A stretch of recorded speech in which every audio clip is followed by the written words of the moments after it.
Hi, my name is David Wong, better known as PlanetBeing on the internet, and this video will be demonstrating Android running on the iPhone.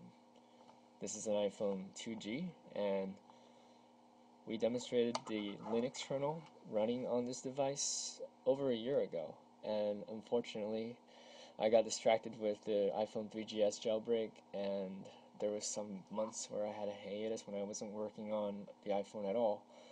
And so things got a little delayed. But now I'm back and going to show you some cool stuff. So I wanted to be in the iPhone OS when this video started, just to demonstrate that the iPhone can in fact dual boot both the iPhone OS and Android.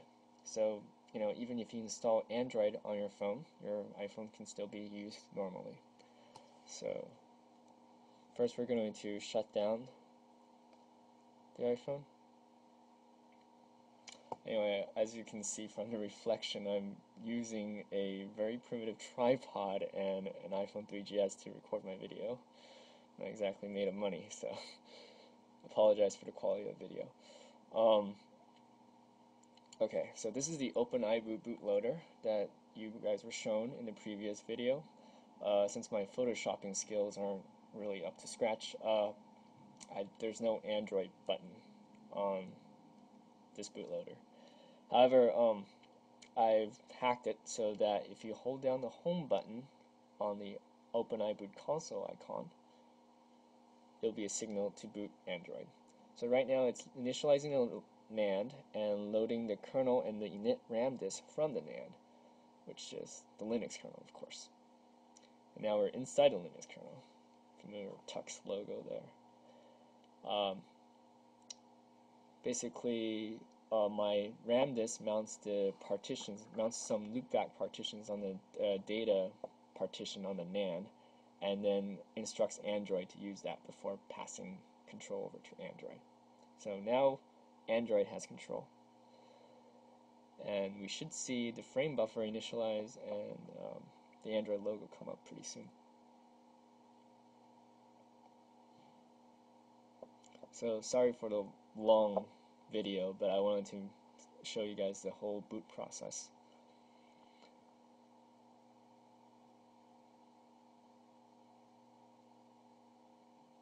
So the Android logo with a nice little animation.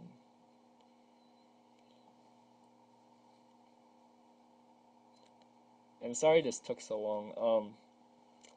Last time there was a release, people made fun of iPhone Linux, deservedly, for not having any of the drivers and not being really usable. But, so I wanted to make sure that everything was usable before I showed this off.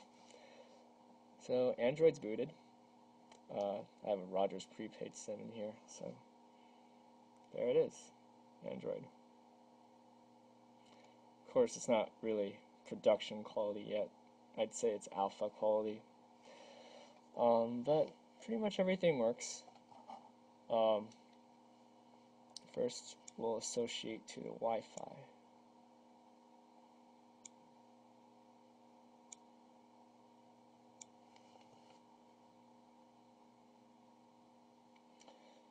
It's slightly buggy because I didn't bother to implement all the proprietary driver. Not proprietary, but Android-specific driver extensions. So sometimes the OS thinks that it's not scanning, but it is. See, we've associated. So I guess one of the things we can show you is how to browse the web. Jeez, I'm a little clumsy with this operating system.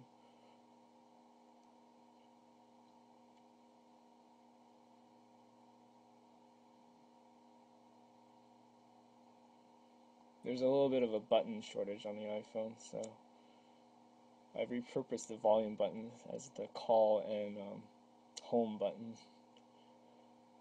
So let's go to Reddit.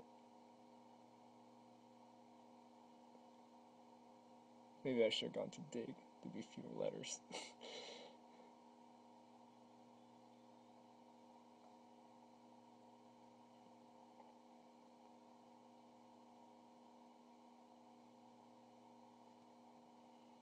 So as you can see, it's pretty usable.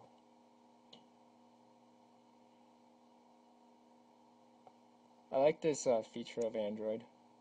Get a little zoom thing. You can quickly find the portion of the page you're interested in, and it'll zoom out for you.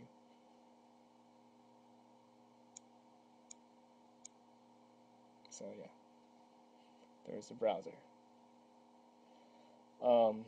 Second thing is probably playing music. I have to manually scan for music because it's designed to work with the SD card, which obviously the iPhone is not equipped with. This again. It's hard to operate this thing behind a camera. It's a little sluggish, but as I've told you before, it's running the debug version of everything. There's actually a garbage collector running inside of Linux kernel right now, just to make sure I don't have any memory leaks.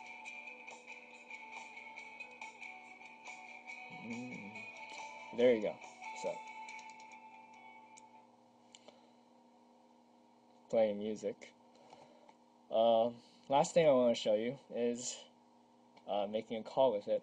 There's this joke on the internet about the GNU phone where you had to give something like 20 command line arguments to place a call. And on Slashdot I read that there ought to be 2 kernel versions, one for answer mode and one for dialing mode. I actually considered doing something like that as a joke, but it was more trouble than it's worth. So I'm going to use my desktop here to send an SMS to this phone. What should I say? Hello world is always a good option. Just make sure I don't make any typos typing with one hand.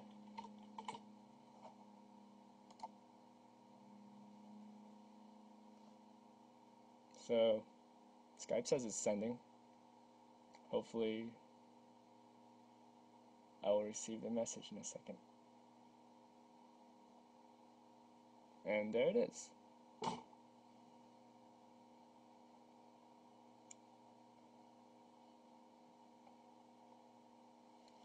Okay, so I think the last thing to test is making a call. So I'll place a call at Skype here. You're hearing my computer speakers.